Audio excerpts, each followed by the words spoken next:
Assalamualaikum warahmatullahi wabarakatuh. Waalaikumsalam Waalaikumsalam warahmatullahi warahmatullahi wabarakatuh. Alhamdulillahirabbil alamin wassalatu wassalamu ala asrofil anbiya'i wal mursalin wa ala alihi wa ashabihi ajmain. Amma ba'du.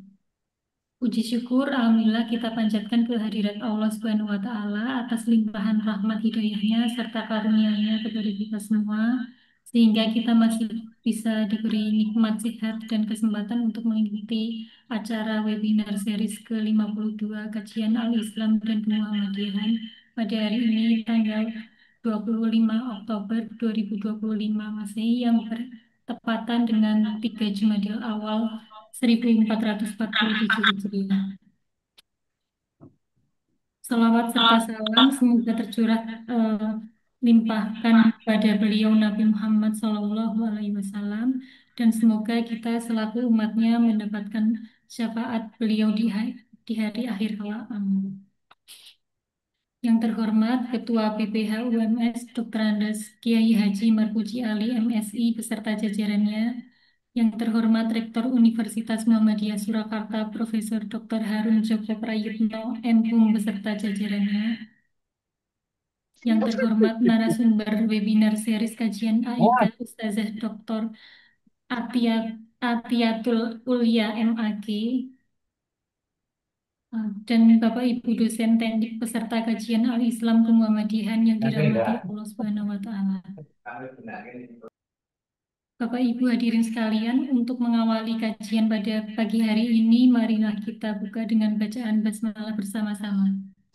Bismillahirrahmanirrahim. Memasuki acara yang pertama, akan kita simak pembacaan ayat suci Al-Quran yang akan dibacakan oleh Saudari Wafik Azizah. Kepada beliau, Saudari Wafik Azizah, kami persilahkan. Assalamualaikum warahmatullahi wabarakatuh. Waalaikumsalam Waalaikumsalam warahmatullahi warahmatullahi wabarakatuh. wabarakatuh. أعوذ بالله من الشيطان الرجيم.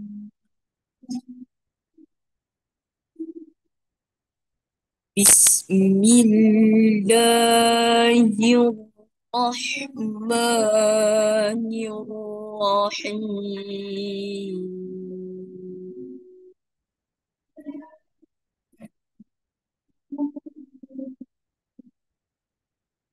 ولقد آتينا لقمان الحكمة أن اشكر لله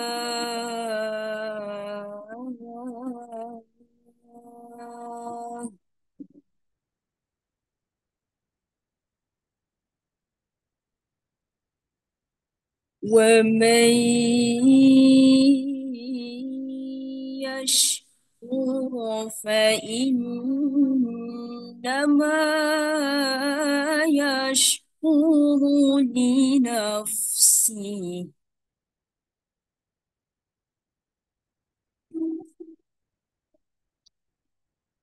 ومن كفر فإن الله غني حميد.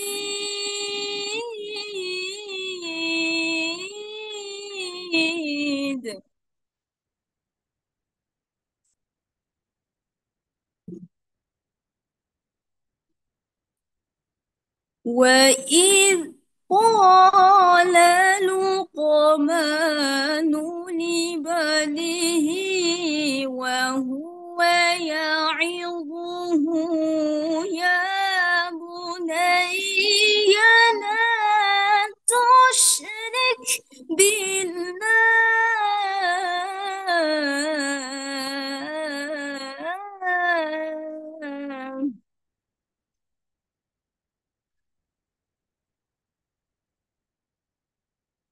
إن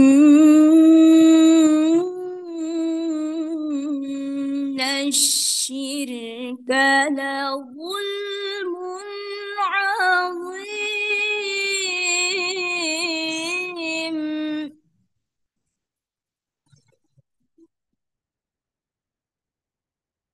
ووصينا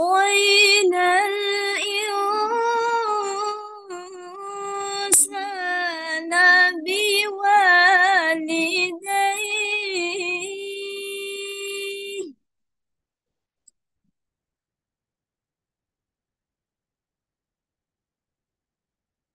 حملته أمه وهنا على وهن وفصاله في عامين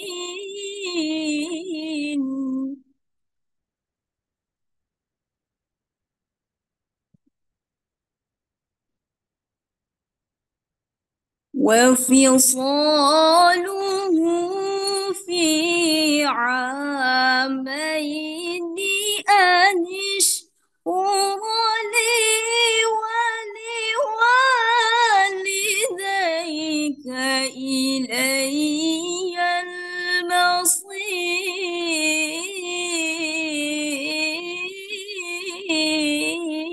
المصير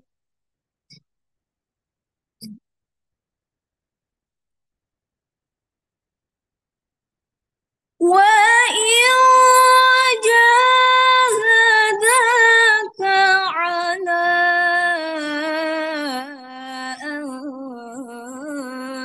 تشرك بما ليس لك به علم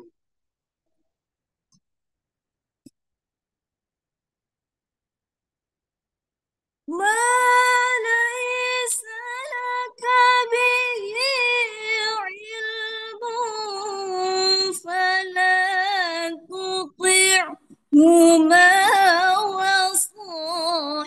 وصاحبهما في الدنيا معروفا واتبع سبيل من أناب إلي ثم إلي مرجعكم فأنبئكم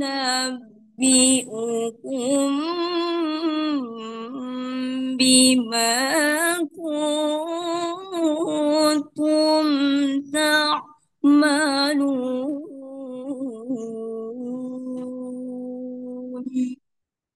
صدق الله العظيم والسلام عليكم ورحمة الله وبركاته Waalaikumsalam warahmatullahi wabarakatuh. Sadaqallahul azim, maha besar Allah atas segala firman-Nya. Acara selanjutnya yakni sambutan oleh Rektor Universitas Muhammadiyah Surakarta, Profesor Dr. Harun Joko Prayitno. Kepada beliau kami persilahkan.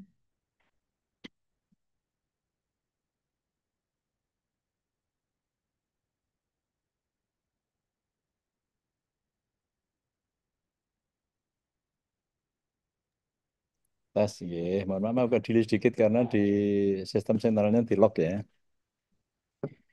Jih, matur nuwun Mbak Elvi.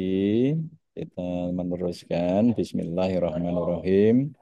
Assalamualaikum warahmatullahi wabarakatuh. Innal hamdalillah nahmaduhu wa nasta'inuhu wa nastaghfiruh wa na'udzu billahi min syururi anfusina wa min sayyiati amalina may yahdihillahu fala mudhillalah wa man yudhlilhu fala hadiyalah. Asyhadu an la ilaha illallah wa ta'ala la syarikalah wa asyhadu anna Muhammadan abduhu wa rasuluh. Allahumma sholli ala Muhammad wa ala ali Muhammad amma ba'd. Yang sama-sama kita hormati, kita tadhimi fasilitator, sekaligus narasumber pencerah yang pada pagi hari telah hadir membersamai kita dari Sekretaris Pimpinan Pusat Aisyah Ibu Dr. Atiyatul Ulya, maturun Ibu yang sudah bergabung dalam rangka memberikan pencerahan, siraman rohani dan dalam rangka meneguhkan ideologi kita di dalam ber-Muhammadiyah dan ber-Aisyah. Para pimpinan di UMS yang saya hormati, para dosen, para tendik, para purna tugas, mahasiswa, aktivis, semuanya yang insya Allah dirahmati Allah Subhanahu wa Ta'ala. Atas nama universitas, mari kita bersama-sama bersyukur tiada henti. Salah satu wujud kesyukuran kita, UMS tanggal 24 Oktober kemarin telah memasuki usia 67 tahun dengan tetap kokoh hikmat. Ini bagian yang kesyukuran yang Recording in kita progress. dapatkan. Kemudian yang kedua, kesyukuran berkali-kali saya sampaikan, bersyukur itu harus diterjemahkan secara dua, baik secara horizontal maupun secara vertikal. Secara horizontal, diantaranya kita harus bekerja dengan sebaik-baiknya di UMS ini, bekerja dengan sepenuh hati, bekerja tidak dikontrol oleh IT, tetapi bekerja dikontrol oleh nilai. Jadi kehadiran secara kuantitas penting, tetapi nilai itu jauh lebih penting. Ukuran-ukuran kuantitas yang dicapai oleh UMS sangat penting, tetapi kualitas atau nilai kebermanfaatan, kemaslahatan UMS ke masyarakat luas ini menjadi yang wajib ya. Kemudian yang kedua, pastilah pada kesempatan yang berbahagia ini, atas nama universitas saya menyampaikan terima kasih kepada Ibu Atiatul Ulya yang nanti akan memberikan apa ya, ajakan adalung alal khair, ajak-ajak berbuat baik kita semuanya dalam rangka meneguhkan ideologi bermuhammadiyah dan beraisyah lewat tema yang sangat penting saya kira pada hari ini yang kata kuncinya adalah meneguhkan ketahanan keluarga di era global, di era milenial, di era apapun ya. Di era abad 21, pokoknya abadnya sudah berubah gitu ya. Keluarga menjadi pilar penting, keluarga dalam konteks mikro di keluarganya masing-masing, keluarga dalam konteks apa ya, persyarikatan, keluarga dalam konteks institusi, keluarga di tingkat prodi, keluarga di tingkat fakultas, keluarga di tingkat lembaga, keluarga di tingkat asosiasi, semuanya tetap dalam koridor Muhammadiyah Aisyah. Pesan penting dari Pak Ketua Umum waktu menyampaikan apa namanya pesan di Rakornas MPKSDI kemarin sore, beliau menyampaikan kita bisa berbeda pendapat, kita bisa berbeda sikap, tetapi tetap harus dalam satu kontrol koridor ideologi Muhammadiyah Aisyah, baik dalam apa ya, baik di kampus, non kampus, baik dalam LSM, bahkan dalam politik, tapi semuanya tetap dalam kontrol koridor satu frekuensi dalam ideologi Muhammadiyah Aisyah. Jadi kita bisa berbeda pendapat, tapi tetap dalam satu apa ya, radar ya, tetap dalam satu radar Muhammadiyah Aisyah. Keluarga nanti akan dibedah oleh Ibu Atiatul Ulya, bukan hanya sebagai pilar di dalam pendidikan, bukan hanya sebagai pilar penguatan karakter, bukan hanya sebagai pilar pengembangan atau inovasi atau ya adaptasi, tetapi di dalamnya pilar untuk memperkokoh, kalau dalamnya bahasanya di sini mungkin ketahanan ya. Jadi ketahanan ini menjadi pilar penting, sama seperti kalau fungsi pendidikan itu sebagai pusat pendidikan dan pengembangan, yang kedua pusat pendidikan karakter, yang ketiga sebagai pusat peradaban. Nah, hal yang sama juga di keluarga itu juga pusat peradaban, dan yang keempat sama, pendidikannya juga pusat ketahanan. Dalam konteks ini maka Muhammadiyah Aisyah hadir di banyak tempat melalui berbagai kaum.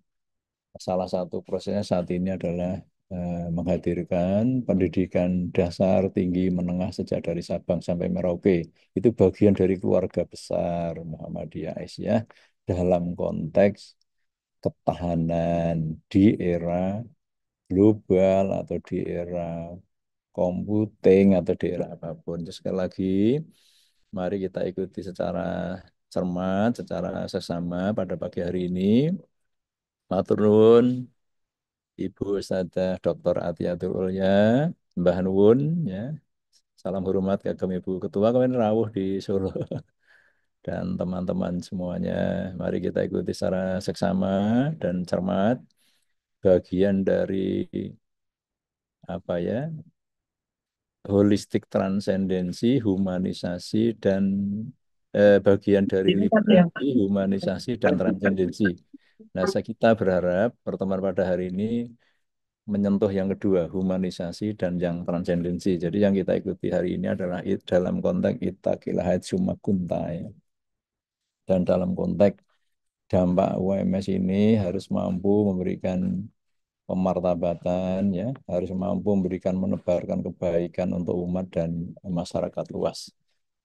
Mari pertemuan pada pagi hari ini dalam rangka kajian yang sangat penting ini, sebab di dalamnya penuh kemanfaatan, penuh keberkahan dari Allah Ta'ala. Kita mulai awali bersama-sama dengan baca basmalah. Bismillahirrahmanirrahim. Semoga Allah Ta'ala melindungi dan merahmati kita semuanya. Matur nuwun.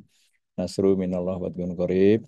Wabasiril mu'minin. Assalamualaikum warahmatullahi wabarakatuh. Waalaikumsalam. Assalamualaikum warahmatullahi wabarakatuh. Terima kasih Prof. Harun atas sambutan yang disampaikan. Baik Bapak Ibu yang insya Allah dirahmati oleh Allah, memasuki acara inti yakni kajian Al-Islam Muhammadiyahan dengan tema membangun ketahanan keluarga di era milenial, tantangan dan solusinya oleh Ustazah Dr. Atiatul Ulya MAG yang akan dimoderatori oleh Ibu Alfiatul Azizah LC MUD. Kepada beliau, Ibu Alfiatul Azizah dipersilahkan. Baik, suara saya terdengar? Ya, sudah Cukup terdengar. bagus, Oh, baik. cukup bagus. Bismillah, Assalamualaikum warahmatullahi wabarakatuh. Waalaikumsalam warahmatullahi wabarakatuh. Pak Rektor yang kami hormati beserta jajarannya, Bapak Ibu peserta kajian webinar series ke-52 yang kami hormati. Alhamdulillah wa syukurillah wa la hawla wa la quwata illa billah. Asyhadu an la ilaha illallah wa asyhadu anna Muhammadan abduhu wa rasuluh. Rabbi shrah li sadri wa yassir li amri wahlul 'uqdatam min lisani yafqahu qawli. Amma ba'du. Bapak Ibu semuanya, alhamdulillah pagi hari ini kita bisa bertemu di kajian webinar series ke-52. Hari ini kita bersama dengan kita pakar ketahanan keluarga gitu, Bu Dr. Atiatul Ulya. Apakah Ibu mendengar dengan baik, Ibu? Alhamdulillah, suara saya mudah-mudahan sudah didengar juga. Sudah Iya. baik. Terima kasih. Baik, Ibu. Bapak Ibu yang kami hormati, hari-hari ini kita disebutnya fenomena sosial, adanya sebuah krisis fungsi dasar keluarga. Para pakar mengatakan bahwa salah satu hal yang menyebabkan adanya krisis tersebut adalah tekanan modernitas yang sangat tinggi.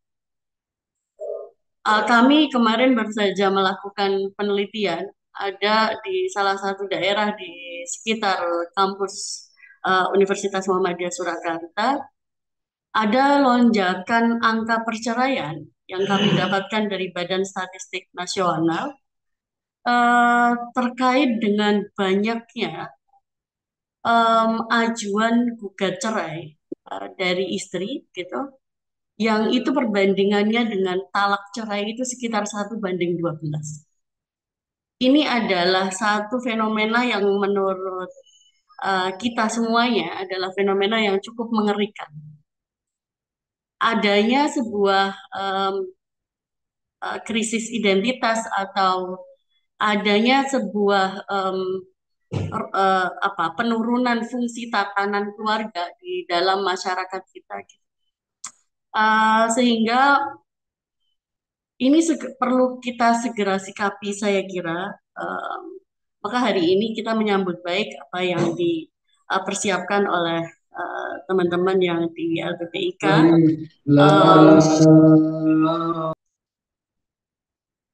Kita menyambut baik itu untuk mencoba membincangkan tentang bagaimana cara untuk mempertahankan atau untuk meningkatkan ketahanan keluarga ini dalam rangka menciptakan masyarakat yang adil, masyarakat yang sejahtera, untuk menerapkan Islam yang rahmatan lil alamin dan sebagainya. Baik Bapak Ibu semuanya, bersama dengan kita ada Dr. Athiatul Ulia. Beliau adalah Sekretaris PP Aisyah periode 2022-2027. Beliau pernah menjadi Ketua Majelis Hukum dan HAM PP Aisyah, dan beliau sekarang adalah dosen UIN Syarif Hidayatullah di Prodi Magister Ilmu Al-Quran dan Tafsir. Tanpa panjang kalam, saya kira kita berikan waktu kepada beliau, Bu Dr. Athiatul Ulia. Waktu dan tempat kami persilahkan, Bu Dokter. Baik, terima kasih Bu Alfi. Suara saya apakah bisa didengar dengan baik? Sangat clear, Dokter. Baik, alhamdulillahirrahmanirrahim. Assalamualaikum warahmatullahi wabarakatuh. Alhamdulillahirrahmanirrahim. Hamdan yuafi ni'amahu wa yukafi'u mazidah. Rabbi syrah li sadri wa yassir li amri wa hlul 'uqdatam min lisani yafqahu qawli waj'al li waziran min ahli. Allahumma shalli ala Muhammad wa ala ali Muhammad. Yang saya hormati Bapak Rektor Prof. Harun dan seluruh jajaran pimpinan di UMS. Kemudian tentu saja yang juga saya hormati seluruh yang hadir pada kajian series ini, yang kalau saya lihat pada laptop saya ini ada 457 peserta. Terima kasih Ibu Bapak sekalian atas kebesertaannya dengan kami pada acara yang sangat bagi saya sangat membahagiakan. Ibu Bapak sekalian yang saya hormati, sebelumnya saya juga mengucapkan terima kasih sudah diberikan kesempatan untuk bersama-sama Ibu Bapak sekalian bersilaturahim meskipun dilakukan secara online, tetapi kami yakin dan mudah-mudahan secara substansi sama dengan kita melakukan silaturahim secara offline. Sebelumnya izinkan saya untuk share screen Ibu Bapak untuk nanti yang akan kita diskusikan secara bersama-sama.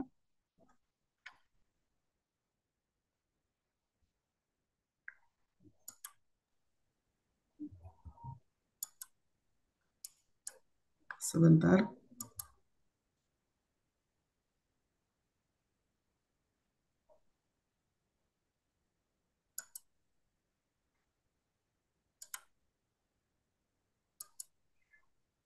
Oke. Apakah sudah bisa dilihat untuk share screen? Sampun, Ibu. Sampun, Ibu. Sebentar, saya slideshow dulu. Slideshow dulu sebentar ya.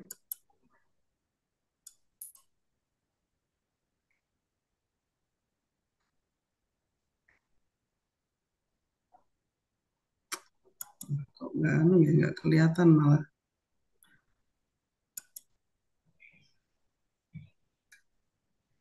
Nggak kelihatan. Dan saya, tapi ini dengan seperti ini Terlihat. sudah jelas. Ya, Oke, baik. Terlihat jelas. Baik. Baik. Ibu Bapak sekalian yang saya hormati, pada kesempatan kali ini saya diminta untuk bersama-sama membersama Ibu Bapak sekalian mendiskusikan persoalan ketahanan keluarga yang tadi oleh Pak Rektor maupun Bu Alvin tadi sudah disinggung ya, bahwa dalam kondisi saat ini itu dalam beberapa hal ternyata kondisinya sedang tidak baik-baik saja. Kemudian nanti kita juga akan membahas bagaimana sebetulnya eh, dalam hal ini tentu saja Muhammadiyah ya memberikan solusi baik dalam bentuk konsep maupun dalam tataran praktek. Baik, yang berikutnya, Ibu Bapak sekalian, dalam ajaran Islam kita tentu saja sudah paham betul ya bagaimana Al-Quran memberikan pesan kepada kita untuk menjaga keluarga dengan sebaik-baiknya. Sebagaimana yang kita bisa baca dalam surat At-Tahrim, surat 66 ayat 6, itu secara tegas disampaikan, Bismillahirrahmanirrahim. Ya ayyuhalladzina amanu qu anfusakum wa ahlikum nar wa quduhan nas wal hijarah 'alaiha malaikatun ghiladun syidadun la ya'sunallaha ma amarahum wa yaf'aluna ma yu'marun. Dalam surat At-Tahrim ini secara tegas disampaikan bahwa eh, salah satu kewajiban bagi orang-orang yang beriman adalah kita diwajibkan untuk menjaga, memelihara diri kita dan keluarga. Dari apa? Nah, ini dalam teks Al-Quran disebutkan kita diwajibkan untuk menjaga diri kita dan keluarga kita dari api neraka, yang dalam teks Al-Quran ini ditegaskan neraka itu bahan bakarnya salah satunya adalah manusia dan batu. Dan dari penjaga neraka itu para malaikat yang bersikap atau yang bersifat kasar dan keras, dan mereka ini para malaikat tidak pernah sekalipun mendurhakai maupun melanggar atau tidak patuh terhadap perintah Allah, dan mereka selalu mengerjakan apa yang diperintahkan kepada para malaikat. Teks ayat Al-Quran ini kalau kita membaca dalam beberapa kitab tafsir, ya, dalam beberapa kitab tafsir yang bisa kita jumpai, memberikan penjelasan bahwa kata-kata nar yang ada dalam surat At-Tahrim tersebut itu memiliki pengertian yang selain secara teks itu adalah api neraka yang kita yakini itu akan nanti ada di hari akhir. Itu juga diartikan sebagai nar yang di dunia ini itu difahami sebagai bentuk atau kondisi-kondisi yang itu memunculkan ketidaknyamanan bahkan kesengsaraan bagi siapapun, termasuk diri kita atau anggota keluarga kita. Oleh karena itu, kemudian ayat ini ditafsirkan juga bahwa menjaga keluarga dan diri dari api neraka itu tidak hanya untuk nanti di akhirat, tetapi juga untuk kepentingan kita di dunia ini. Maka kewajiban untuk menjaga kenyamanan, menjaga kedamaian, menjaga seluruh kebaikan yang untuk keluarga itu juga menjadi kewajiban yang harus dilakukan oleh seluruh umat yang beriman atau orang-orang yang beriman. Atau sebaliknya, kita diwajibkan untuk tentu saja menghindarkan seluruh ketidaknyamanan dan kesengsaraan dari seluruh anggota keluarga kita, misalnya melindungi dari penelantaraan, ya, kemudian eksploitasi, tindak-tindak kriminalitas dan lain-lain. Ini juga menjadi salah satu yang dipahami dari surat At-Tahrim, bahwa menjaga diri dan keluarga dari api neraka itu tidak hanya untuk nanti di akhirat, tetapi juga pada konteks di dunia ini. Dalam Tanfiz Muktamar Muhammadiyah, ya, tadi kita sudah menyampaikan terkait dengan bagaimana landasan dalam Al-Qur'annya. Kemudian ini secara organisatoris dalam keputusan Muktamar yang ke-48 ya di Surakarta pada tahun 2022, saya juga alhamdulillah bisa hadir pada muktamar yang monumental di Solo ya pada tahun 2022, dan salah satu muktamar Muhammadiyah sebetulnya juga Aisyah ya juga memberikan salah satu hasilnya tentang ketahanan keluarga ini, tetapi ini dalam konteks secara umum Muhammadiyah, termasuk di dalamnya adalah Aisyah, maka saya mencantumkan hanya yang hasil dari Muktamar Muhammadiyah. Jadi salah satu keputusan dari Muktamar Muhammadiyah yang ke-48 di Solo atau Surakarta, Bapak Ibu nanti bisa melacaknya dalam tanwir ya. Oh, kok tanwir, tahfiz, bukan tanfiz maksud saya.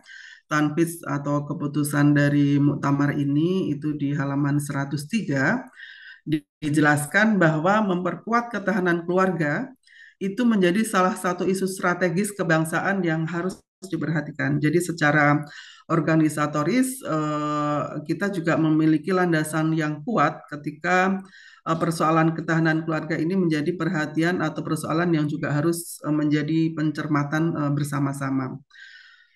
Selain dasar atau landasan yang bersifat organisatoris, tentu saja kita juga punya bisa melihat penjelasan-penjelasan yang lain ya. Kenapa kemudian menjaga atau memperkokoh yang ketahanan keluarga itu juga menjadi sangat penting, karena kita sadar betul bahwa keluarga itu merupakan peranata sosial yang dalam institusi keluarga itu seluruh hal-hal yang berkaitan baik itu baik dan buruk ya, memahami nilai-nilai budaya, agama, pengetahuan, akhlak dan lain-lain itu bisa ditanamkan, bisa diinisiasi, bahkan itu bisa dilakukan dalam keluarga. Dan dalam konteks ini juga tentu saja Islam sangat memperhatikan ya pembangunan keluarga yang kuat, kemudian harmonis ya, dan tentu saja adalah yang untuk mewujudkan visi rahmatan lil alamin itu juga salah satu yang bisa dilakukan melalui keluarga. Dan tentu saja untuk membangun ini itu sistem-sistem yang nanti pada didasarkan prinsip keadilan, kesetaraan dan lain-lain itu juga menjadi sangat penting yang nanti kita akan bahas selanjutnya. Jadi memelihara keluarga itu artinya adalah sama dengan kita memelihara agama dan manusia itu sendiri. Bahkan dari keluarga kita ini kita bisa memandu secara umum. Dan dalam konteks makosid syariah ya yang sekarang ini sudah berkembang menjadi banyak, tidak hanya 5. Kalau dulu oleh Asy-Syatibi itu dirumuskan dalam 5 hal, mulai dari penjagaan nafas, ya, penjagaan jiwa, kemudian penjagaan agama, penjagaan harta, kemudian agama dan keturunan, hifdun nasl. Itu semuanya dari seluruh makosid itu, bahkan tempat untuk kita menyemai benih-benih itu adalah adanya di keluarga ya. Kemudian oleh karena itu maka menjadi sangat penting, dan tadi sudah disinggung juga oleh Pak Rektor bahwa isu atau tema yang sedang kita bahas secara bersama-sama ini menjadi sangat penting sekali lagi untuk kita perhatikan. Apa yang sebetulnya terjadi pada keluarga yang sekarang ini kita hadapi bersama-sama. Jadi kalau dalam materi ini itu di era milenial, maka sebetulnya kalau kita telusuri, milenial itu kan merupakan salah satu pembagian generasi ya, yang dalam pembagian itu generasi milenial itu secara tahun itu adalah yang mereka lahir rata-rata di sekitar tahun 80 ya sampai 95, artinya sekitar 15 tahun, dan itu rata-rata mungkin Bapak Ibu sekalian kalau saya sudah lewat ya, karena sudah tidak milenial lagi gitu, jadi sudah di atas dari milenial. Tetapi bahwa situasi dan kondisi terkait dengan keluarga itu dihadapi tidak hanya oleh generasi milenial, tetapi oleh seluruh yang sekarang ini yang hidup tentu saja di dunia yang bersama-sama dari seluruh generasi yang ada. Dan kalau kita bicara tentang tantangan dari keluarga ini, tadi juga sudah disinggung oleh Bu Alfi ya, ada banyak sekali yang harus kita perhatikan. Kalau kita membaca dalam tanfis, ya itu di apa namanya dirumuskan bahwa tantangan ini yang ada dalam keluarga yang kita hadapi bersama-sama itu ada beberapa hal ya di dalam tanfis itu dijelaskan bahwa pada saat ini kedudukan dan fungsi keluarga sebagai lembaga pendidikan sosial, kemudian pendidikan dan agama telah mengalami pergeseran dan pelemahan.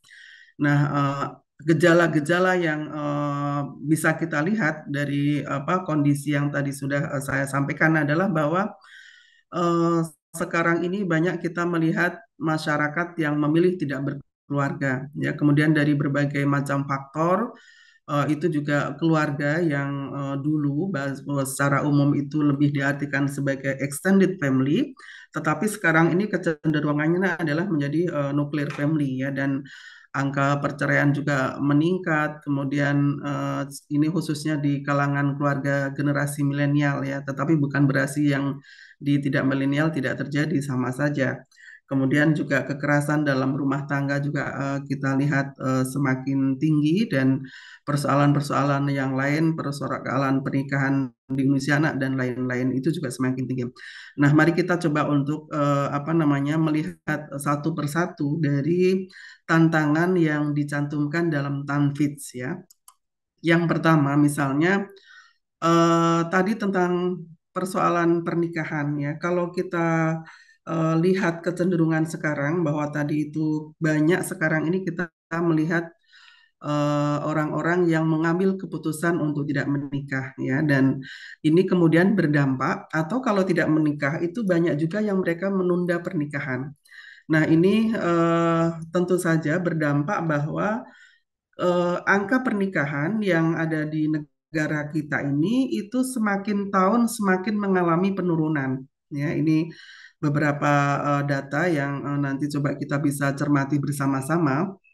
Jadi anak-anak muda sekarang ini di lingkungan kita, keluarga, ya, atau mungkin di tempat-tempat yang lain, kecenderungan mereka itu sekarang ini meskipun mereka secara sosial, psikologis, bahkan finansial dan fisik itu mereka sudah siap untuk melakukan pernikahan atau sudah memasuki usia pernikahan, tetapi nyatanya ini anak-anak muda sekarang ini banyak yang memang sengaja menunda atau memilih bahkan untuk tidak menikah. Dan bagi mereka ini, mungkin kalau ini maksudnya sudah Gen Z, ya, tidak milenial lagi, atau mungkin masih ada yang generasi milenial, itu mereka lebih banyak memilih untuk tidak menikah, dan menikah itu sekarang ini bukan menjadi prioritas utama, ya, pada saat bahkan kondisi mereka sudah tergolong mapan. Nah, ini juga berdasarkan pada data-data, misalkan data dari BPS, ya.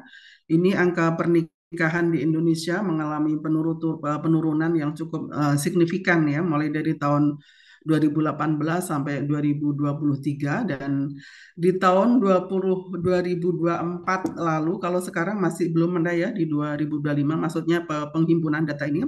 Jadi terakhir di tahun 2024 itu catatan dari Ditjen BEMAS Islam Kemenak di tahun 2024 itu juga mengalami penurunan dari tahun 2023, ya. Jadi kalau di tahun 2023 itu tercatat ada 1.577.493 ini pernikahan, tetapi di tahun 2024 ini mengalami penurunan yang cukup signifikan sekitar 100.000, ya, dan kemungkinan untuk cenderung menurun ini juga sangat terjadi karena memang fenomena yang tadi sudah saya sampaikan sebelumnya.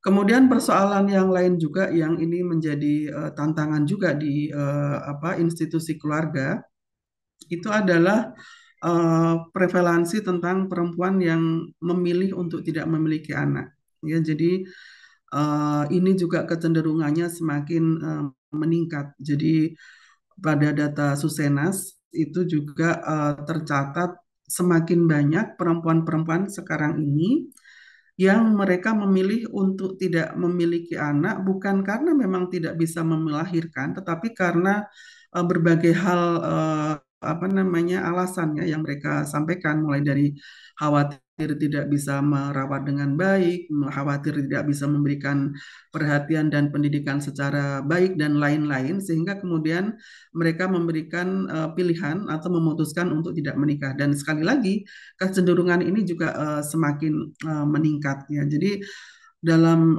salah satu penelitian yang dilakukan oleh dosen UNER, saya membaca, jadi kecenderungan untuk para perempuan ini itu memilih untuk tidak memiliki anak itu juga semakin tinggi.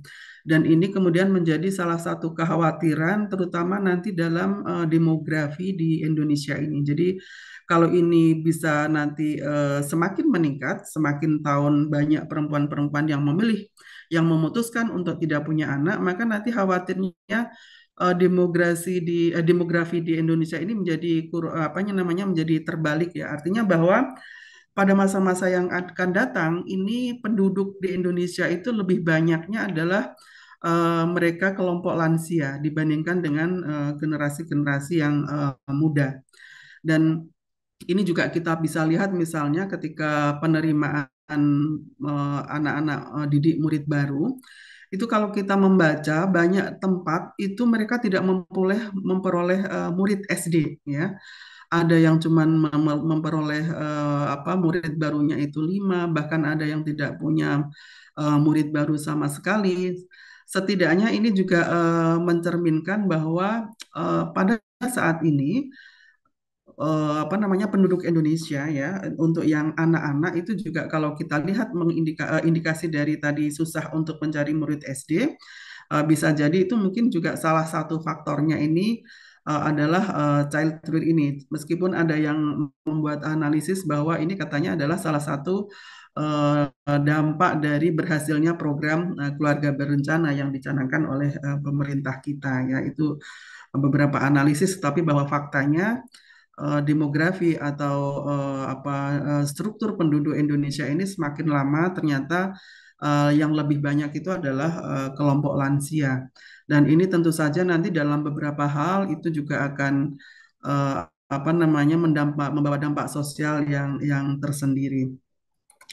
Kemudian persoalan lain juga yang bisa kita cermati juga dari tantangan institusi keluarga di negara kita itu ini ya, persoalan pernikahan di usia anak.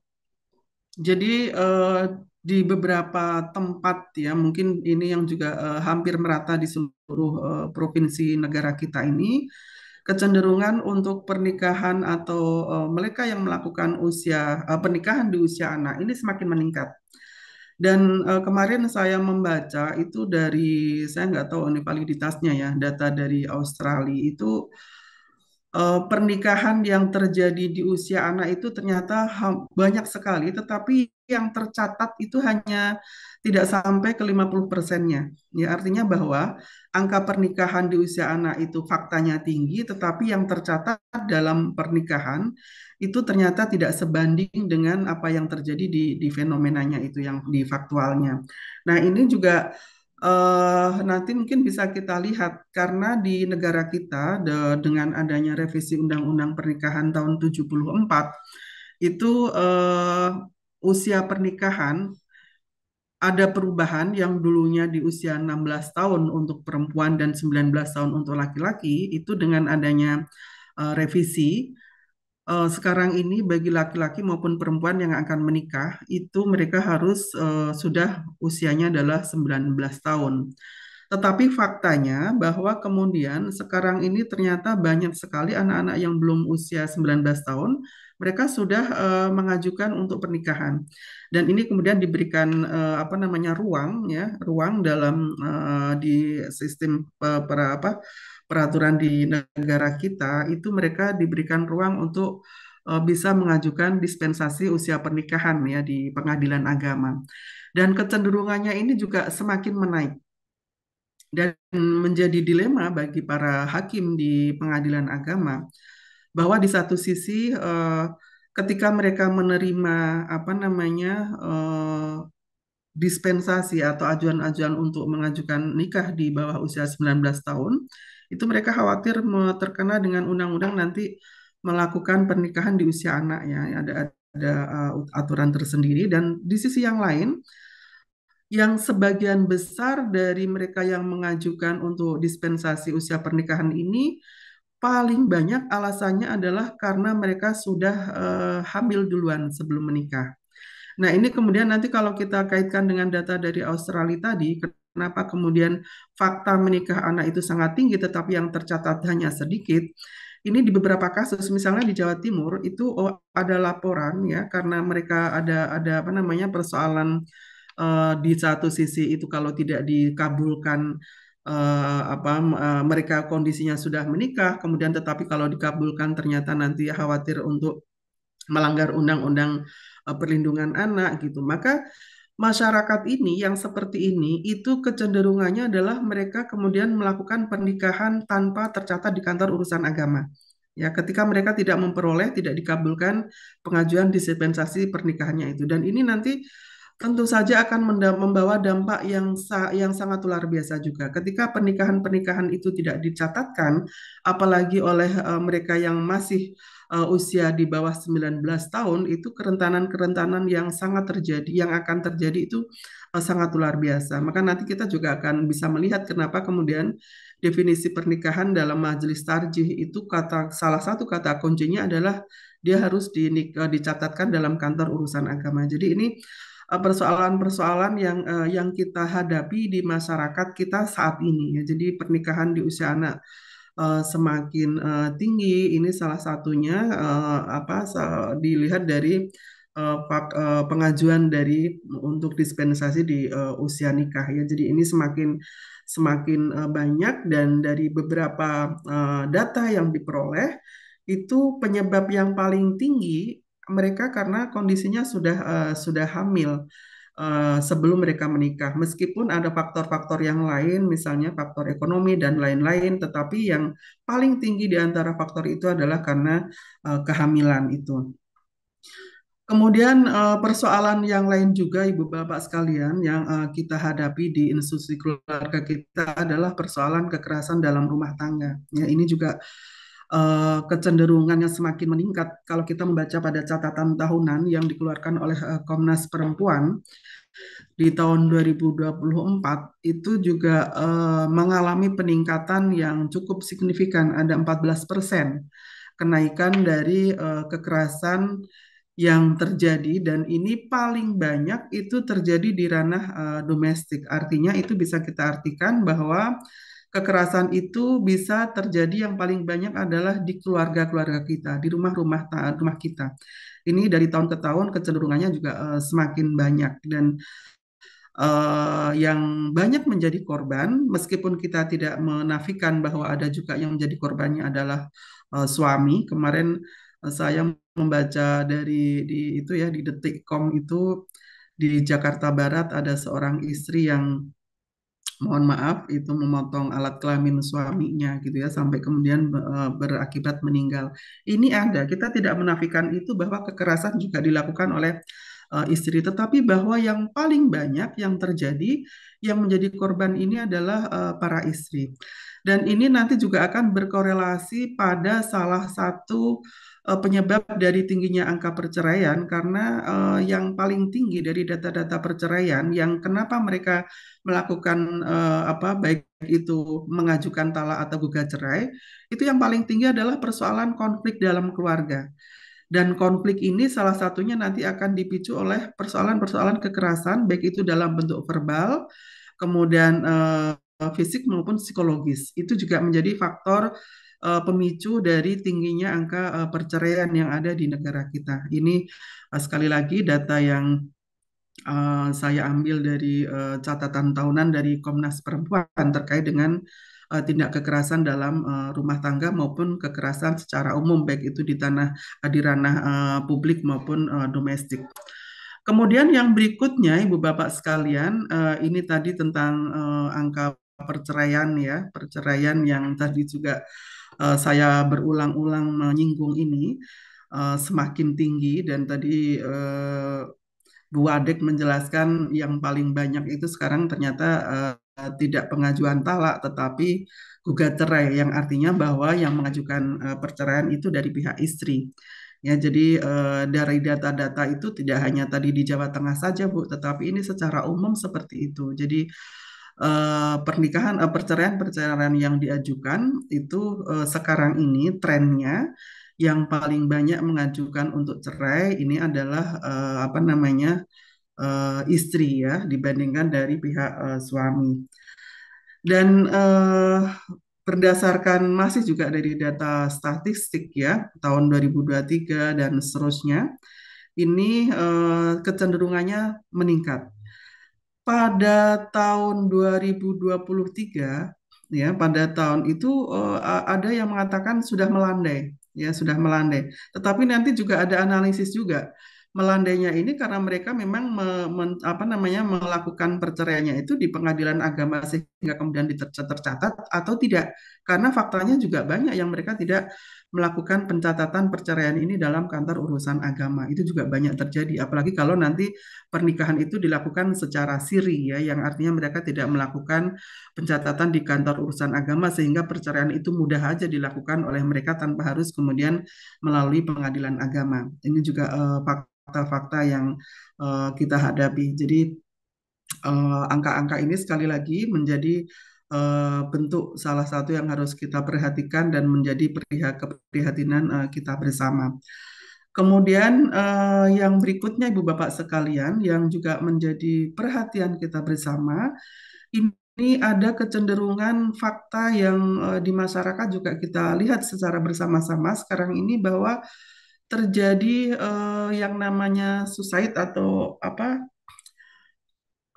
bunuh diri itu sekarang ini banyak trennya itu tidak mau sendirian tetapi juga mengajak anggota keluarga yang lain ya. Misalnya kasus yang terjadi di Jawa Barat, ya seorang ibu yang juga mengajak dua anaknya bunuh diri, kemudian di Banten dan juga di tempat-tempat lain, itu juga akhir-akhir ini menjadi fenomena yang mungkin pada masa-masa sebelumnya ini kita tidak dengar dan kita tidak ketahui. Tetapi pada masa-masa akhir-akhir ini, fenomena ini ternyata kita semakin sering mendengarkan. Ya, itu juga nanti menjadi salah satu hal yang menjadi pencermatan ya dari kondisi dari keluarga kita di masa sekarang ini atau masa milenial. Nah, tentu saja mungkin banyak sekali masalah-masalah tantangan yang dihadapi oleh keluarga kita, tetapi setidaknya dari beberapa yang tadi sudah saya sampaikan, itu kemudian menjadi semakin menguatkan bahwa persoalan ketahanan keluarga ini menjadi isu yang sangat penting untuk menjadi perhatian kita bersama-sama. Sehingga kemudian kalau kita lihat tadi dari apa namanya hasil muktamar maksud saya, begitu juga dengan peringatan yang ada dalam ayat Al-Qur'an pada surat At-Tahrim ayat 6 tadi ini secara faktual kita betul-betul merasakan bahwa kondisi keluarga di Indonesia ini ternyata sedang tidak baik-baik saja. Ya, berbagai kerentanan itu terjadi, belum lagi nanti persoalan perselingkuhan dan lain-lain, yang itu kemudian menjadi sangat berdampak sekali terhadap kelangsungan kehidupan dalam keluarga.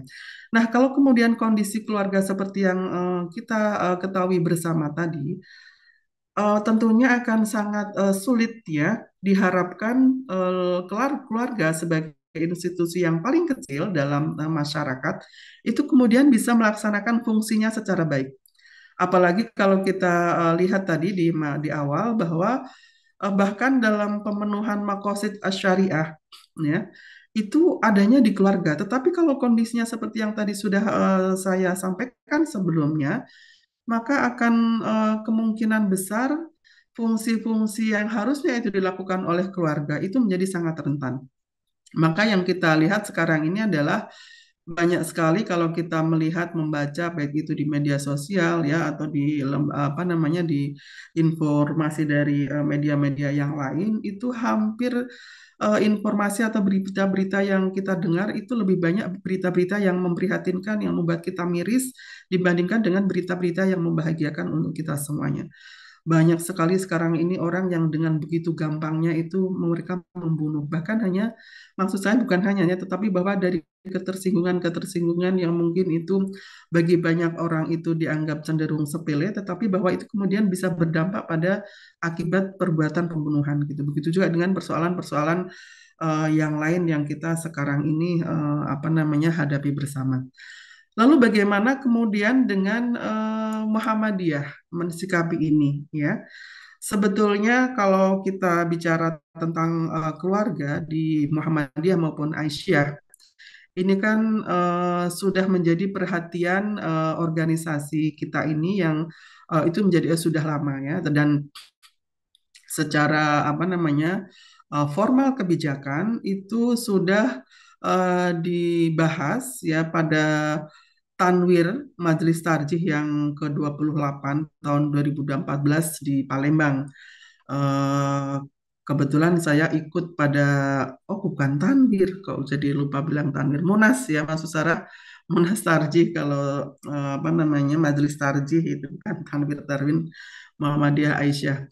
Kalau Majelis Tarjih itu Tanwir, ya, bukan Tanwir lagi, Musyawarah Nasional maksud saya, yang itu dilaksanakan pada tahun 2014. Dalam Munas tersebut, itu salah satu yang menjadi keputusannya adalah tentang tuntunan menuju keluarga sakinah.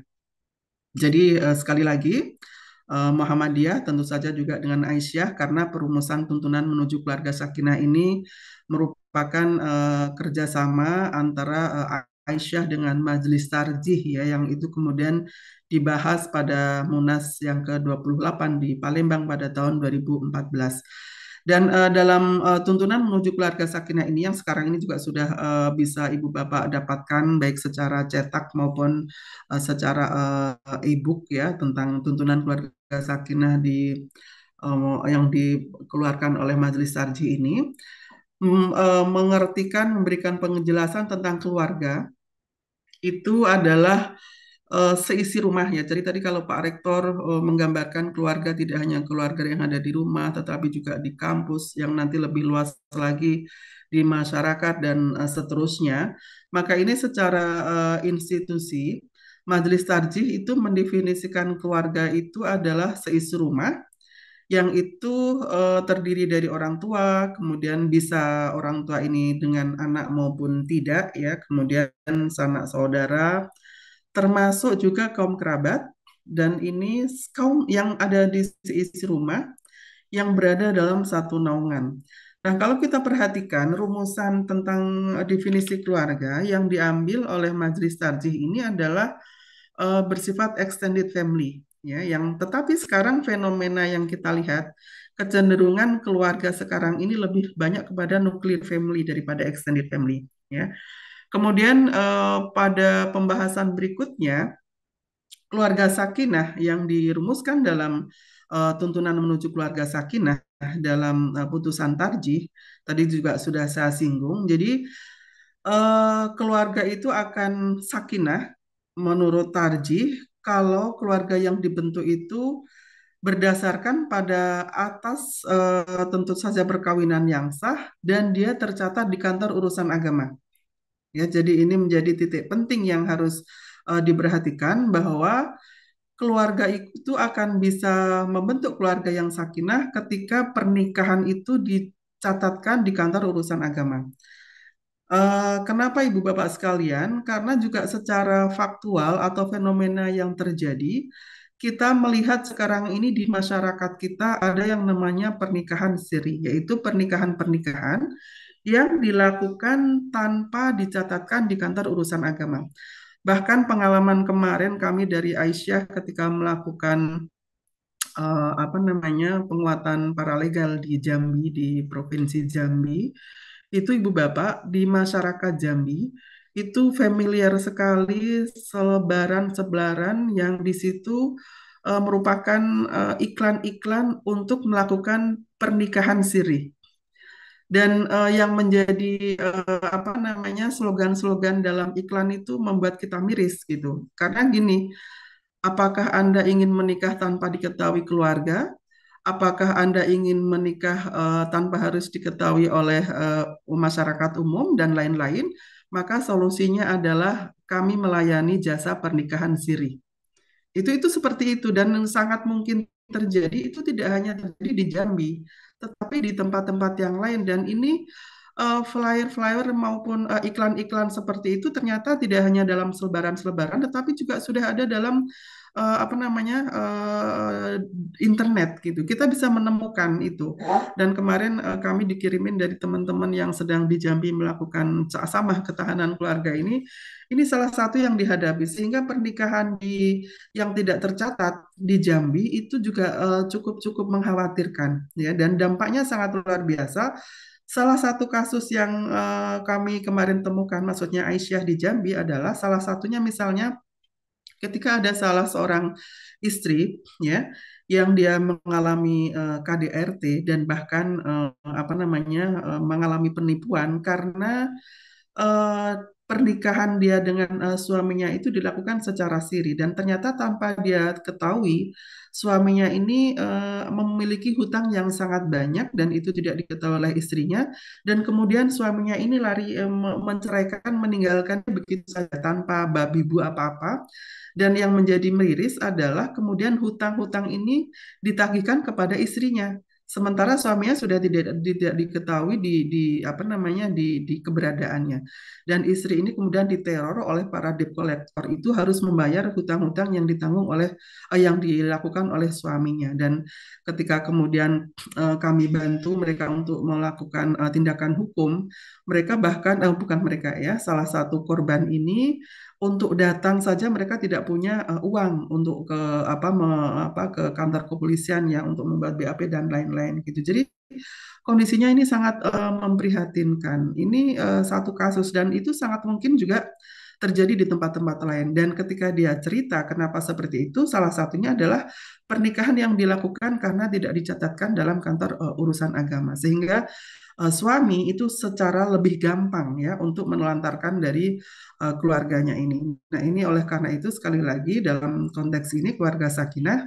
maka itu pernikahan itu bisa akan mewujudkan sakinah ketika pernikahan itu dicatatkan dalam kantor urusan agama. Ini tentu saja sebagai salah satu upaya, salah satu ikhtiar ya untuk bagaimana kita bisa membentuk keluarga yang sakinah.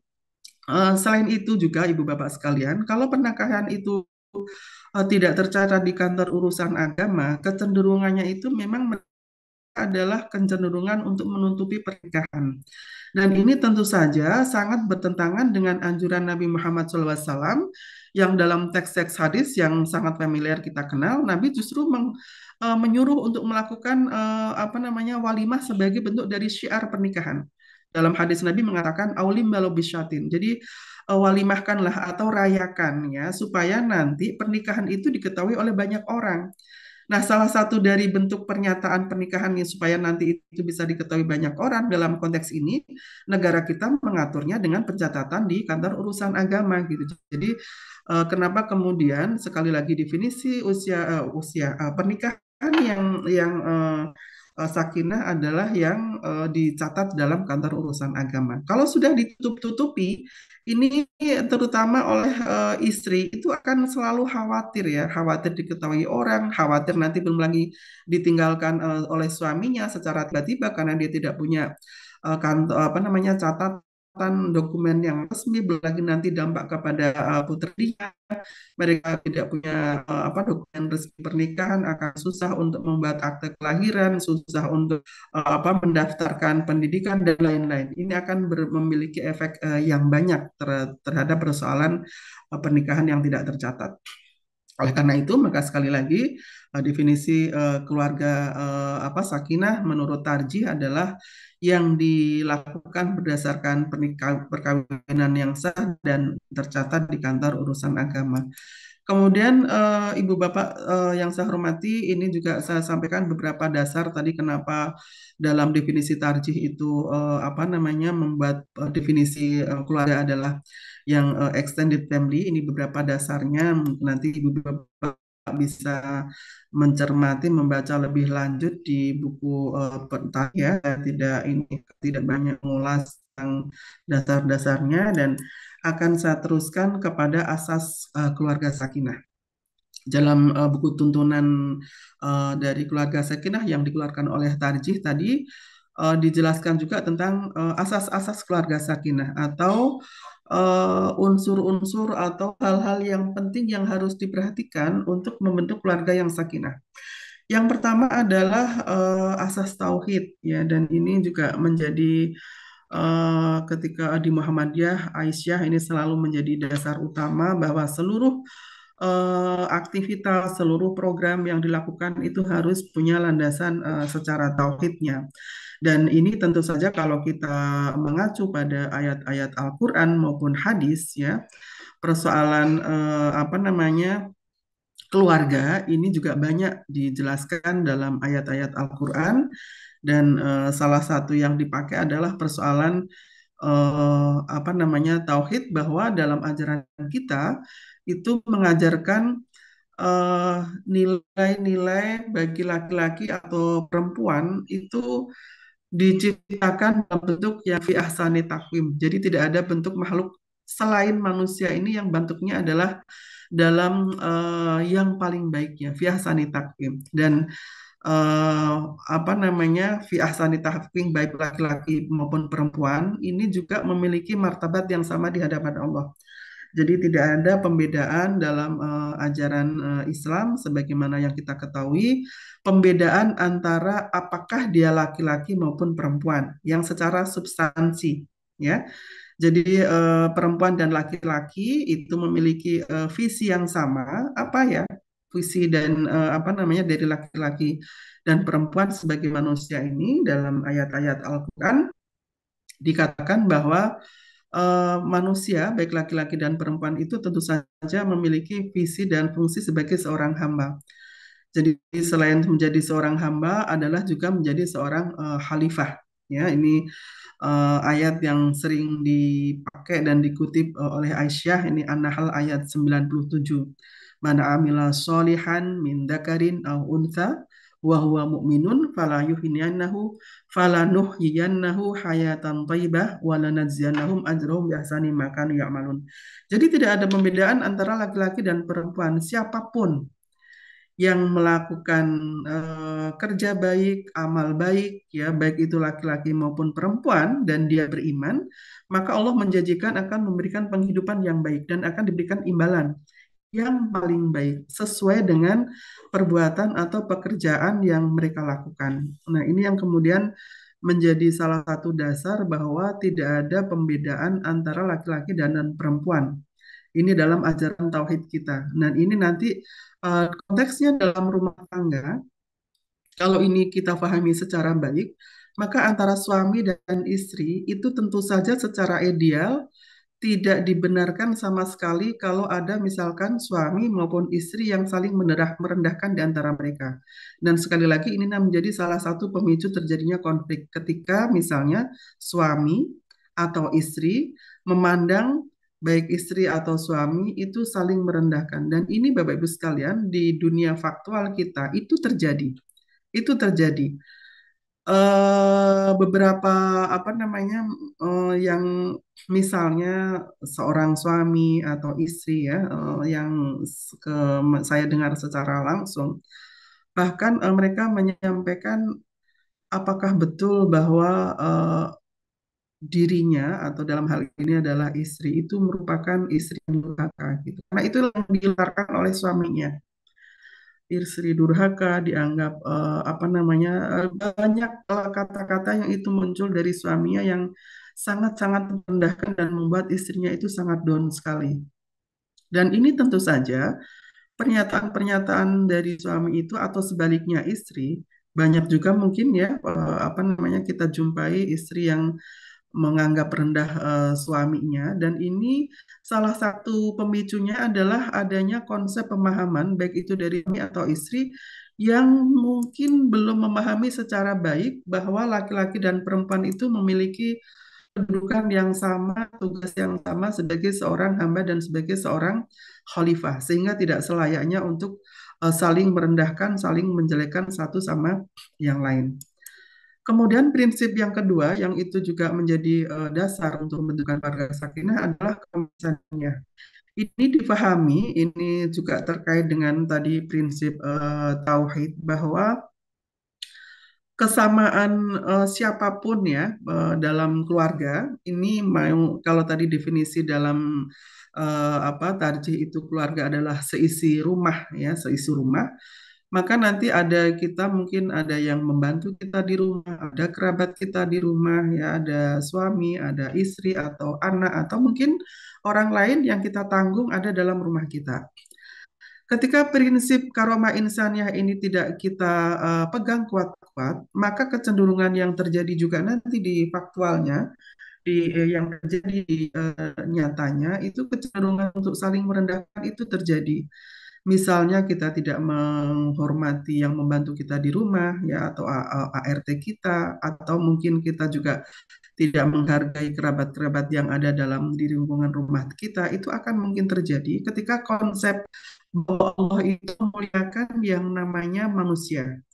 Walaqad karramna bani adama wa hamalnahum fil bari wal bahri wa razaqnahum minat thayyibat wa faddalnahum 'ala katsirin mimman khalaqna tafdila. Jadi secara tegas dalam surat Al-Isra 70 ini begitu pandangan universal kemanusiaan itu menjadi betul-betul ditegaskan bahwa selama dia menjadi yang namanya manusia, Allah saja itu memuliakan yang namanya adalah anak Adam.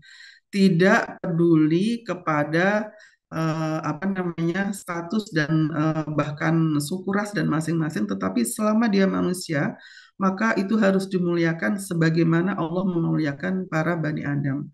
Dan dalam keluarga sakinah yang tadi dalam rumah itu sangat mungkin ada anggota keluarga yang sangat beragam, tidak hanya ayah, ibu, dan anak atau orang tua, tetapi mungkin juga yang lain, maka konsep memuliakan itu juga menjadi sangat penting untuk dipegang untuk mewujudkan keluarga yang sakinah.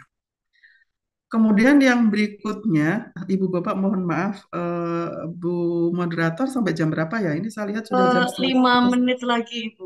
Mohon Oh, maaf. 5. Baik. Agar bisa lebih interaktif nanti. Baik ya, saya akan coba cepat ya. Ini hubungan kesetaraan juga ini keadilan udah nanti dibaca saja. Ini mohon nanti Ibu Bapak bisa lebih mencermati di putusan tarjih ya. Kemudian yang berikutnya adalah kasih sayang dan ini tentu saja banyak hadis-hadis yang menjelaskan tentang kasih sayang ini. Misalnya ketika ada riwayat dari salah seorang sahabat Nabi yang bernama Aqra bin Habis. Itu waktu itu bersama Nabi dan Aqra ini melihat Nabi Muhammad SAW sedang menciumi cucunya Hasan, ya. Kemudian dia berkomentar, Aqra yang melihat Nabi sedang menciumi cucunya. Kata Aqra bin Habis, innali ashratun minal wadan. Jadi kata Aqra, Nabi saya itu punya 10 anak. Tetapi maqabbaltu wahidan minhum. Tetapi saya nggak pernah mencium satu pun di antara 10 anak saya, gitu ya. Jadi terheran-heran kemudian melihat ternyata Nabi cucunya diciumin oleh Nabi sendiri. Nah, mendengarkan komentar dari Aqra tadi, Nabi mengatakan innahu man la yarham la yurham. Kata Nabi, Aqra kalau memang orang itu tidak mencintai, ya, tidak menyayangi, maka dia juga tidak akan memperoleh yang namanya kasih sayang itu. Kemudian hadis-hadis yang lain juga banyak ya. Ini misalkan kesaksian dari Aisyah bagaimana melihat figur Nabi sebagai suami maupun ayah itu mengatakan khairukum li ahli wa ana khairukum li ahli wa idza mata sahibukum fad'uhu. Ya, jadi ini salah satu sabab burutnya dari hadis ini. Kalau kita baca dalam kitab-kitab hadis itu salah satunya dijelaskan bahwa pada waktu itu para istri-istri, para perempuan-perempuan pada masa Nabi Muhammad SAW mereka melakukan demo pada masa itu ya Bu Bapak, tentu saja tidak kita gambarkan seperti sekarang ini. Apa yang mereka lakukan? Para istri-istri ini mereka berputar-putar mengelilingi rumah Nabi, ya, berputar-putar bi'alaqon atau bi'ali Muhammad. Jadi berputar-putar mengelilingi keluar rumah keluarga Nabi dan mereka mengadukan tentang perlakuan kasar dari para suaminya yang itu menjadi banyak korbannya adalah para istri-istri tadi. Nah, dalam merespon itu, Nabi mengatakan kepada para sahabat ya bahwa perbuatan atau apa yang dilaporkan oleh para istri-istri itu tidak benar. Kemudian Nabi mengatakan khairukum khairukum li ahli. Sebaik-baik di antara kalian adalah yang berperilaku paling baik terhadap keluarganya. Dan saya, kata Nabi, saya adalah orang yang paling baik kepada keluarga saya. Dan testimoni ini tidak hanya diberikan oleh Aisyah tetapi juga oleh anggota keluarga Nabi yang lainnya. Aisyah mengatakan mau doroba Rasulullah sallallahu alaihi wasallam biadihi syai'an qattun illa ayujahida fisabilillah wa mau doroba imra'ah qattun wala hadiman lahu qattun. Jadi testimoni dari Aisyah, salah satu istri Nabi, mengatakan tidak pernah sekalipun Nabi itu memukul ya dengan tangannya apapun kecuali ketika beliau sedang berperang. Itu kesaksian dari Aisyah. Juga nanti ada juga kesaksian dari Anas bin Malik dan sahabat-sahabat yang lain yang mereka menyaksikan tidak pernah Nabi melakukan bentuk kekerasan kecuali dalam peperangan. Nah, ini kita maklumi dalam peperangan kalau kita diam aja tidak melakukan apa-apa pasti akan sudah ditebas oleh musuh-musuhnya.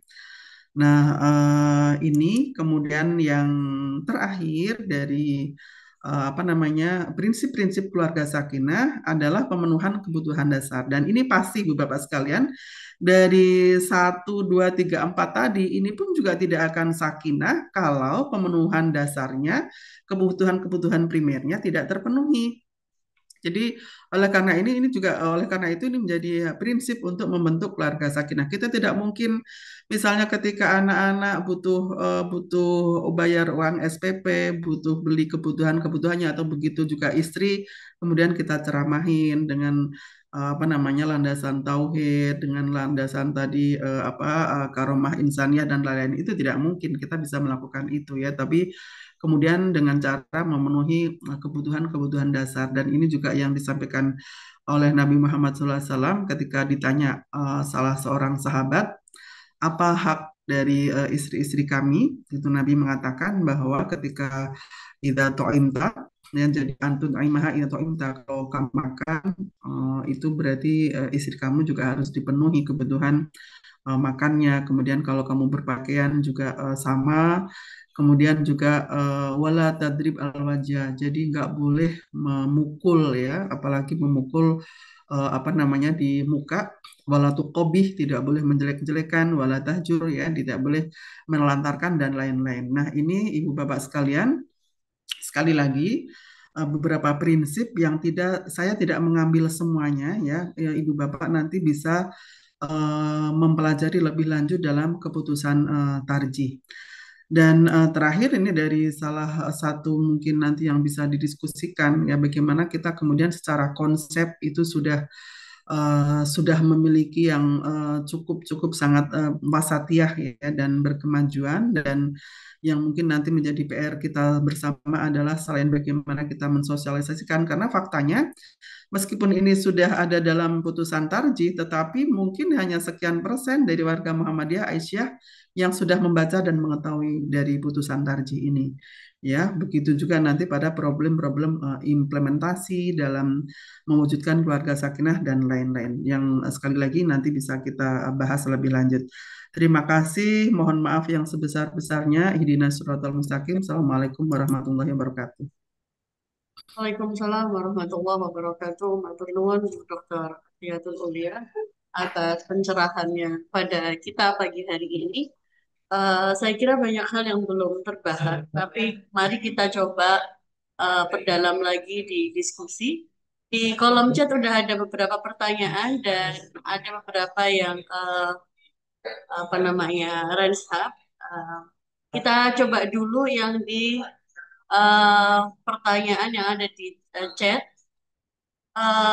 Pertanyaan pertama adalah, apakah Aisyah di tingkat daerah atau cabang menyediakan kuliah pranikah bekerjasama dengan KUA untuk pasangan muda yang akan menikah, terutama pembekalan akidah dan juga pendidikan keluarga, termasuk advokasi untuk penjagaan muslimah dari pemurtadan dan sebagainya.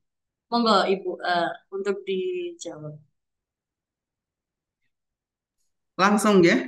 Ya, ini sudah Ibu. Jadi Ibu Bapak Aisyah juga menjadi salah satu mitra kantor urusan agama dalam memberikan bimbingan catin calon pengantin ya. Ini juga sudah dilakukan oleh Aisyah dengan memberikan apa namanya bimbingan-bimbingan calon pengantin ini kepada generasi-generasi mungkin kalau sekarang udah nggak milenial lagi ya, udah Gen Z yang mereka akan melangsungkan pernikahan. Tentu saja ini juga mungkin tidak merata di seluruh wilayah karena ini menjadi sangat tergantung kepada kondisi masing-masing organisasi di berbagai tingkatan ya. Tetapi bahwa program itu sudah digulirkan oleh Aisyah beberapa tahun terakhir bekerja sama dengan Kementerian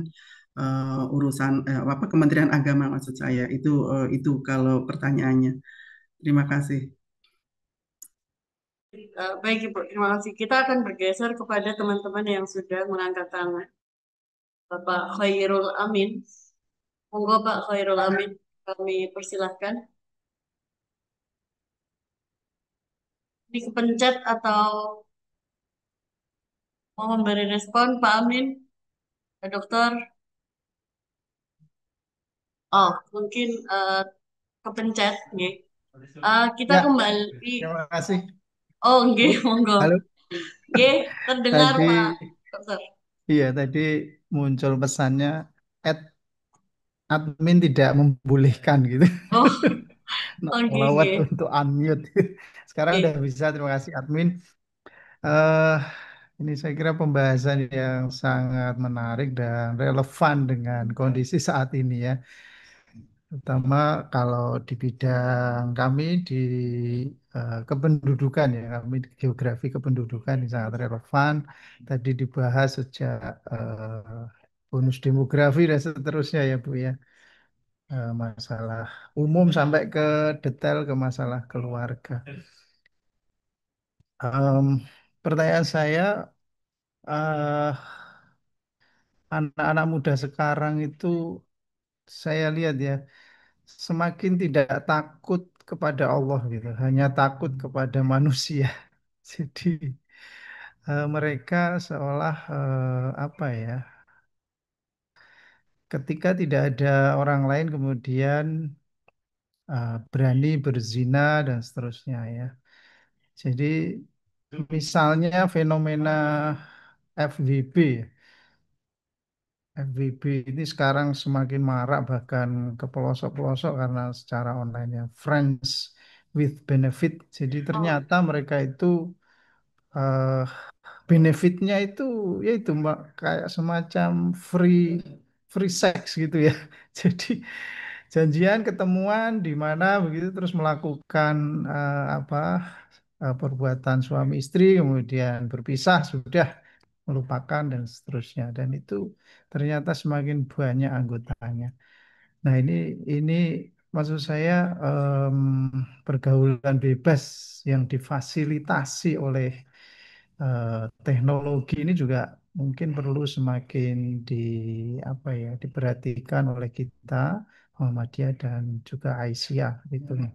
Apakah ada yang sudah dilakukan yang terkait ini Bu? Jadi kampanye untuk atau tindakan untuk menekan semakin bebasnya apa pergaulan bebas yang difasilitasi teknologi begitu Bu. Jadi mungkin perlu memang kita juga melibatkan anak-anak zaman now yang apa ya, yang lebih paham dengan istilah-istilah dan seterusnya gitu. Saya kira itu Bu pertanyaan saya. Terima kasih Bu Alfi. Nggih, matur nuwun Pak Amin. Monggo Bu Ati-Ati. Terima kasih Pak Amin. Ini lebih pada tambahan-tambahan ini ya, apa namanya informasi. Memang intinya bahwa kondisi sekarang ini semakin mengkhawatirkan ya. Oleh karena itu ya dengan salah satu fenomena yang tadi sudah Amin ini menambah tantangan yang dihadapi oleh keluarga kita sehingga maka menjadi sangat penting kita kembali ke keluarga kita masing-masing, bagaimana kita bisa memberikan penguatan-penguatan itu yang ya salah satunya nanti kalau kita di rumah sebagai penggerak Muhammadiyah Aisyah di kampus itu selalu mengingatkan dan mungkin salah satunya adalah melakukan sosialisasi ini terhadap apa namanya tuntunan keluarga sakinah ya karena sekali lagi itu harus kita lakukan secara bersama-sama Ibu Bapak kita nggak bisa sendiri-sendiri melakukan itu dan cara kita membentengi dari keluarga-keluarga kita adalah salah satunya dengan memberikan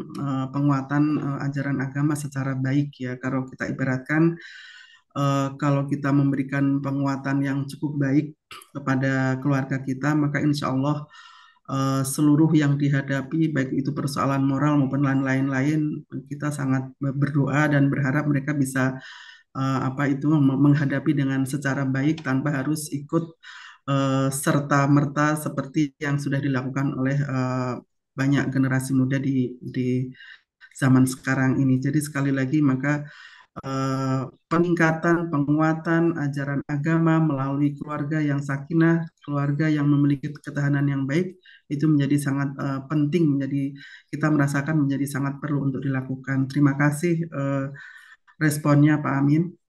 Oke, Ibu ada beberapa Kalau boleh pertanyaan. usul, Oh, monggo Pak mau Amin. usul. Boleh ya, Pak Alwi? Ya, Monggo, saya silakan. setuju.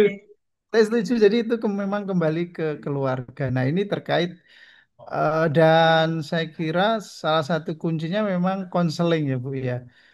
Konseling dari kepala keluarga dan pasangannya. Nah, saya usul gitu ya di pegawai di universitas-universitas ya PTMA begitu, itu ada misalnya ya ada konseling rutin tahunan begitu. Jadi 1 tahun sekali harus ketemu konselor gitu ya setiap pegawai agar bisa apa ya menumpahkan unek-uneknya dan seterusnya dan seterusnya. Jadi ada kalau kita sudah punya fasilitas kesehatan yang fisik, nah ini mungkin perlu ditingkatkan ke fasilitas kesehatan mental gitu. Karena memang kuncinya memang di keluarga dan kesehatan mental di keluarga itu. Nah, saya usul Oke, mungkin ada oke, terima kasih Pak Amin. konseling gitu. Oke, baik. 1 tahun 1 kali minimal ketemu konselor gitu Ya. misalnya. Boleh saya respon Bu Alfi? Monggo, monggo Ibu. Oke. Usulan yang sangat bagus Pak Hairul Amin dan saya karena di Aisyah ya cerita lagi ini mohon maaf ini untuk mudah-mudahan nanti bagaimana salah satu bentuk kita bisa berkolaborasi ya. Jadi Ibu Bapak sekalian, kami di Aisyah itu memiliki yang namanya ada Bakesos, ada pos bantuan hukum dan lain-lain. Itu yang salah satu aktivitas yang kami lakukan adalah memberikan layanan-layanan. Salah satunya adalah konsultasi itu tadi. Jadi ada layanan-layanan yang bersifat apa namanya itu? Kalau di pengadilan kok saya lupa istilahnya itu ya. Eh, apa ya? Ada mungkin yang bisa membantu mengingatkan yang di pengadilan dan di luar pengadilan. Salah satunya adalah konseling. Kalau saya tadi lupa istilahnya ya. Litigasi dan non litigasi. Jadi Oh, kami memberikan pelayanan-pelayanan yang bersifat litigasi, artinya memberikan bantuan-bantuan yang bersifat hukum, kemudian juga memberikan salah satu layanan-layanan yang bersifat non litigasi dan salah satu bentuknya adalah melakukan itu tadi konsultasi terutama yang banyak adalah di keluarga. Kalau saya boleh cerita, misalnya kami di Jakarta ini sekarang sedang memberikan bantuan itu untuk kasus yang sangat memprihatinkan Ibu Bapak sekalian, di mana ada seorang anak SMP yang dia hamil, yang melakukan itu adalah ayahnya sendiri, ayah kandungnya, dan ibunya harus apa namanya bekerja karena ternyata suaminya sudah tidak memberikan nafkah. Ketika ibunya bekerja itulah kemudian bapaknya ini memanfaatkan dia mendatangi anaknya sampai hamil. Nah, ini salah satu yang sedang juga kami lakukan di Aisyah memberikan pelayanan-pelayanan itu.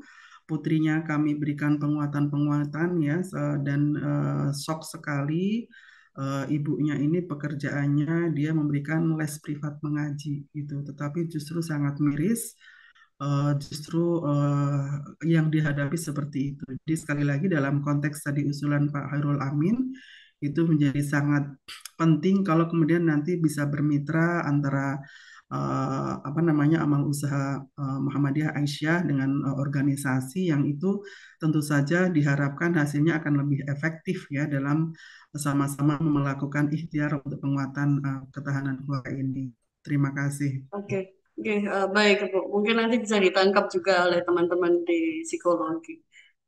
Ibu ada beberapa pertanyaan yang saya kira ini setipe, yaitu terkait dengan mana yang lebih didahulukan antara finansial, kemapanan finansial atau menikah, gitu. Atau menikah dulu. Kalau zaman dulu ada kampanye menikah, kemudian setelah itu berjuang bersama, gitu.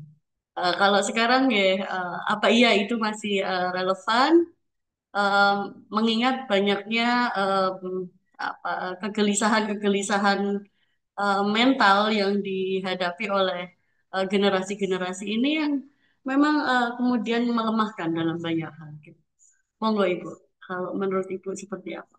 Harus memilih ya. Enggak sih Kalau sebenarnya. kalau saya sih cenderungnya Oke. dua-duanya, finansial, Oke. mental, psikologis. Karena begini, Ah, kata-kata al-ba'ah dalam hadis Nabi itu kan ada apa namanya ya ma'syaros sabab itu ya, ya, apa ya. namanya anjuran bagi para Mm-mm. pemuda. Dalam hadis itu kata Nabi kalau kamu sudah siap ya nikah gitu ya. Tapi kalau tidak sebelum siap maka kemudian itu bisa dicegah dengan berpuasa. Nah, al-ba'ah ini, kata-kata al-ba'ah itu untuk saat ini, dan ini juga sudah ada dalam kitab-kitab syarah hadis, sepertinya tidak cukup hanya itu dalam pengertian kemampuan secara biologis, fisik maupun psikologis. Itu saja menjadi tidak cukup. Tetapi Ya, ya, ya. al-ba'ah itu untuk saat ini harus diartikan kemampuan untuk bertanggung jawab. Jadi tanggung jawab dalam secara keseluruhan, tetapi dalam pengertian bahwa ini kayak sekarang pasti yang akan dicari-cari ya, udah mapan fisik, mapan mental, mapan Ya, ya, ini. ya. Tetapi justru tadi faktanya dari data tersebut itu tidak mendorong mereka untuk segera menikah. Anak-anak Betul. muda sekarang itu gitu.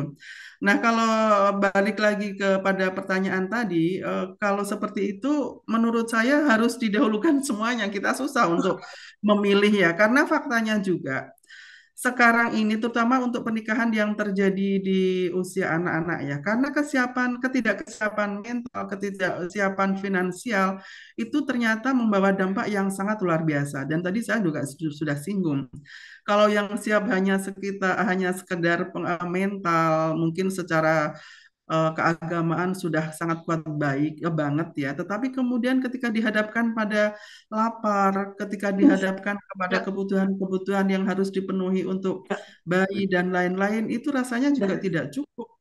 Dan makanya sekarang ini juga kita ya mohon maaf ya kita mendengar hal-hal yang itu tidak seharusnya dilakukan, tetapi itu dilakukan karena ada tuntutan dari ekonomi kebutuhan dari keluarga. Jadi sekali lagi menurut saya kesiapan untuk memikul tanggung jawab ini menjadi harus dalam apapun ya untuk itu. Jadi kata-kata al-ba'ah yang selama ini banyak difahami hanya kemampuan secara fisik dan biologis, itu harus diartikan bahwa al-ba'ah itu adalah kemampuan untuk memikul tanggung jawab.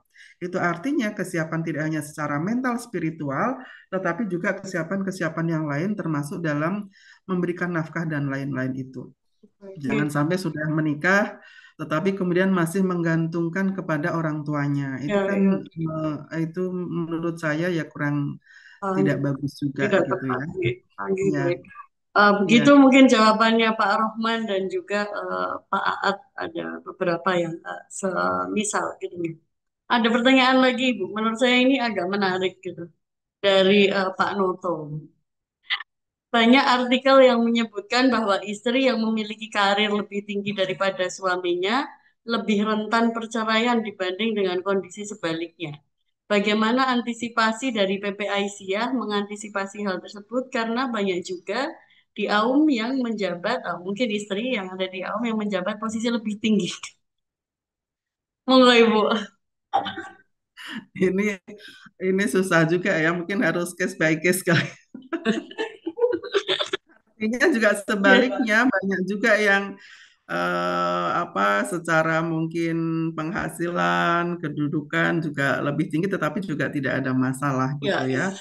Artinya bahwa itu tidak menjadi kunci utama, tetapi bisa menjadi pemicu. Nah, untuk mengatasi itu, kembali lagi kepada tuntunan keluarga sakinah itu tadi yang prinsip-prinsipnya juga memang betul-betul harus didiskusikan dalam keluarga Ibu Bapak sekalian. Karena misalkan tadi prinsip kesetaraan ya, tauhid kasih sayang ini sekali lagi di beberapa tempat itu menjadi salah satu pemicu terjadinya konflik antar keluarga, antar suami dengan istri. Itu mindset-mindset itu. Apalagi nanti saya pernah sekali lagi ya cerita ngobrol dengan salah seorang suami, bukan suami saya. Dia sebagai suami itu apa namanya menceritakan tentang kegelisahannya yang itu kemudian apa yang dia alami itu sering memicu konflik dengan istrinya. Apa yang dia gelisahkan bahwa secara konsep itu kuat betul bahwa suami itu adalah sebagai qawwam yang kemudian sekarang ini banyak diartikan sebagai pemimpin rumah tangga. Tetapi faktanya bahwa dirinya itu secara finansial belum mampu untuk memenuhi seluruh kebutuhan keluarganya. Di satu sisi, kemudian istrinya ini punya inisiatif untuk membantu pemenuhan kebutuhan keluarga itu dengan dia melakukan usaha, bahkan usahanya itu di rumah. Usaha itu dilakukan di rumah dengan membuat catering ya, pokoknya dia berusaha dan faktanya usaha dari istrinya ini cukup membantu kebutuhan dari keluarga itu. Tetapi kemudian menjadi picu terhadap menjadi pemicu konflik dalam rumah tangga tersebut karena suami ini merasa bahwa oh saya nggak mampu, ternyata istri saya sekarang sudah hebat, sudah bisa. Jadi artinya itu kan bisa didiskusikan yang sebetulnya apa yang dirasakan oleh suami dengan apa yang dirasakan oleh istri itu kemudian menjadi gap yang itu menjadi pemicu dari konflik-konflik dalam rumah tangga.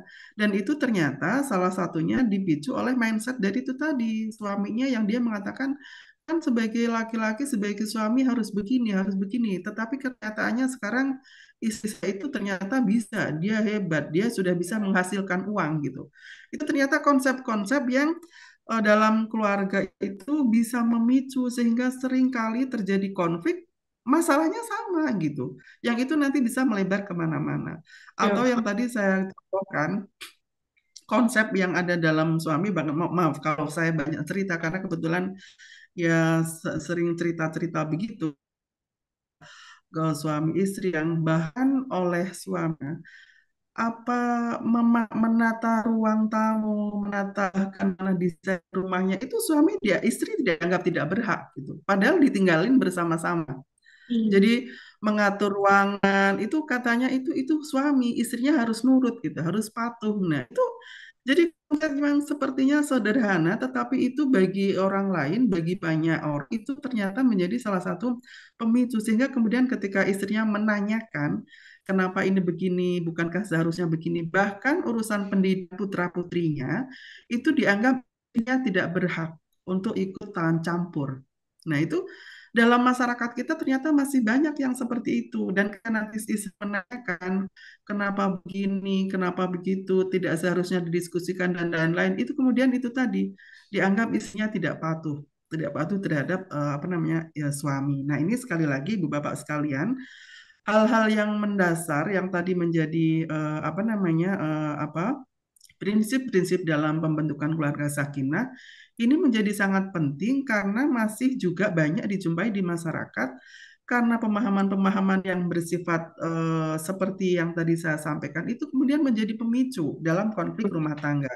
Dan bahkan istri ini mengatakan selalu persoalannya yang sama seperti itu dan melebar kemana-mana sehingga dia sudah beberapa kali untuk berencana mengajukan tadi gugat cerai, istri yang mengajukan.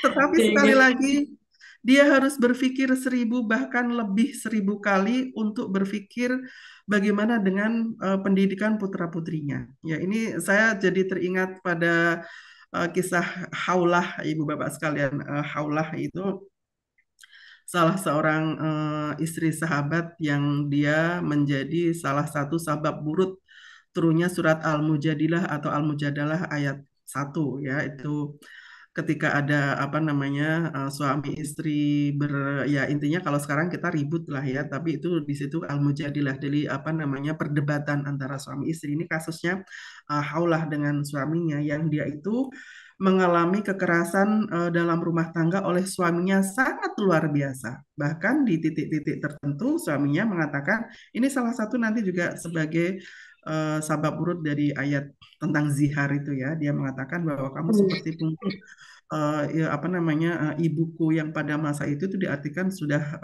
bentuk yang pelecehan yang sangat luar biasa sehingga kemudian tidak diperbolehkan untuk melakukan hubungan suami istri.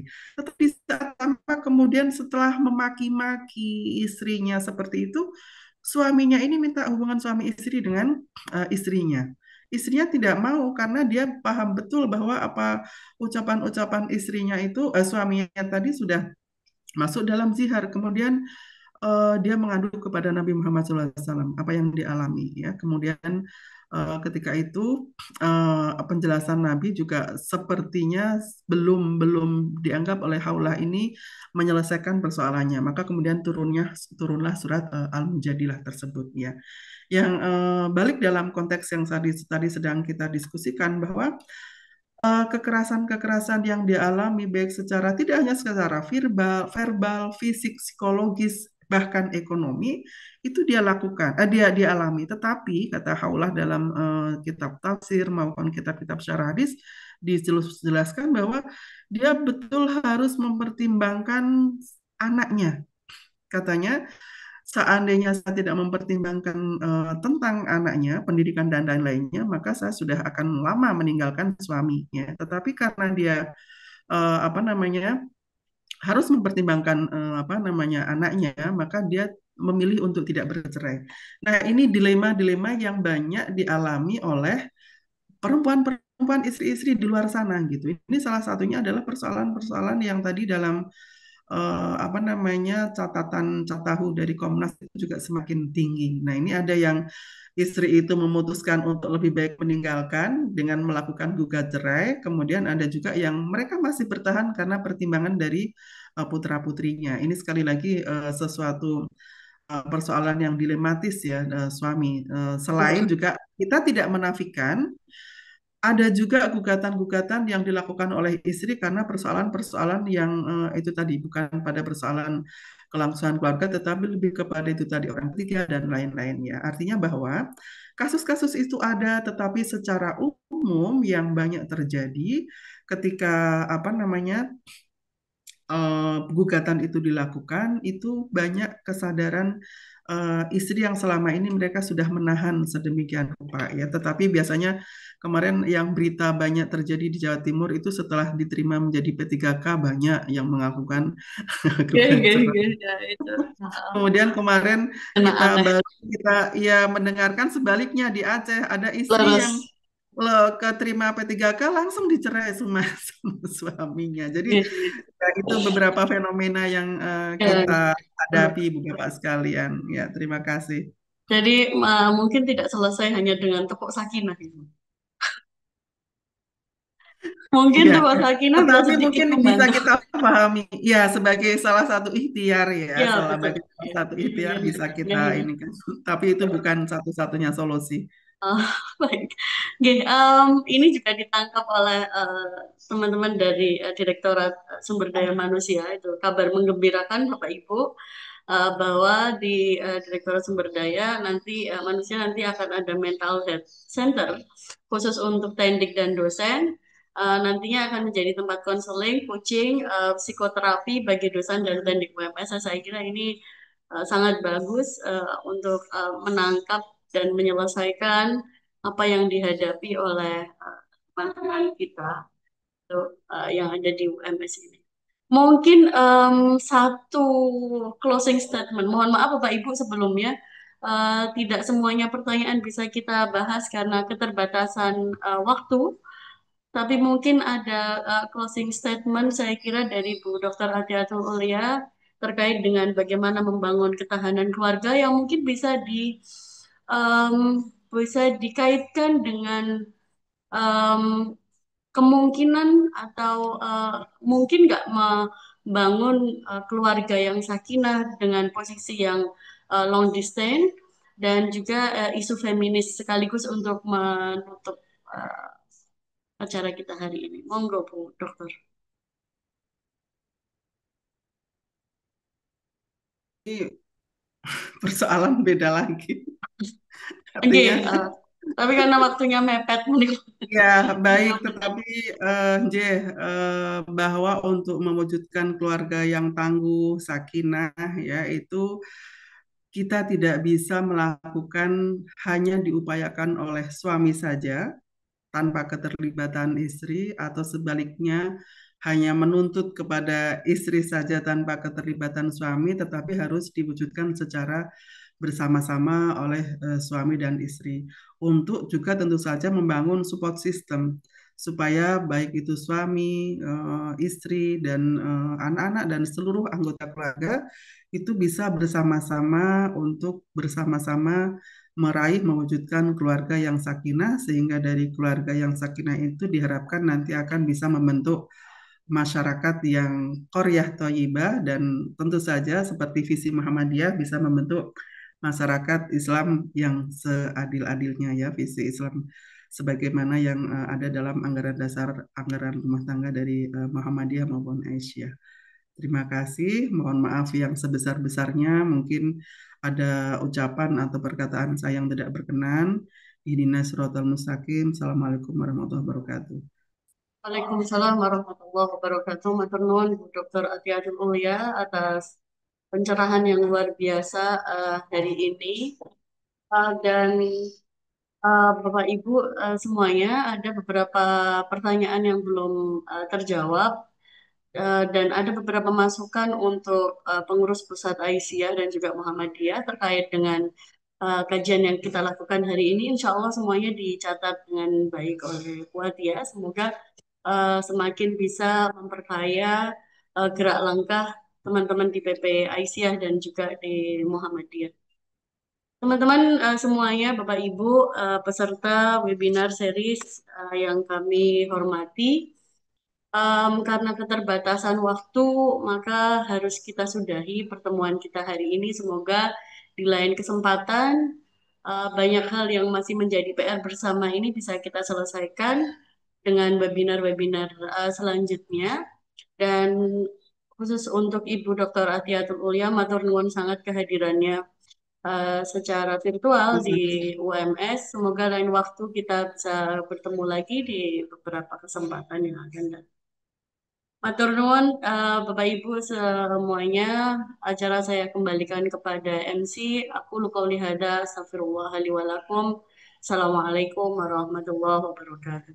Waalaikumsalam warahmatullahi wabarakatuh. Terima Waalaikumsalam kasih warahmatullahi Bapak wabarakatuh. sekalian. Mohon izin. Terima kasih Ustaz. Terima kasih. Baik, Bapak Ibu Assalamualaikum. yang dirahmati oleh Allah, terima kasih. Sampailah kita di penghujung acara. Marilah kita tutup kegiatan siang hari ini dengan bacaan hamdalah dan doa kafaratul masjid majelis. Alhamdulillah. Amin. Subhanakallahumma wa bihamdika asyhadu an la ilaha illa anta Watubu ilaik. Kurang lebihnya mohon maaf. Nasrun minallah wa fatun qarib wa basyiril mu'minin. Wassalamualaikum warahmatullahi wabarakatuh. Waalaikumsalam warahmatullahi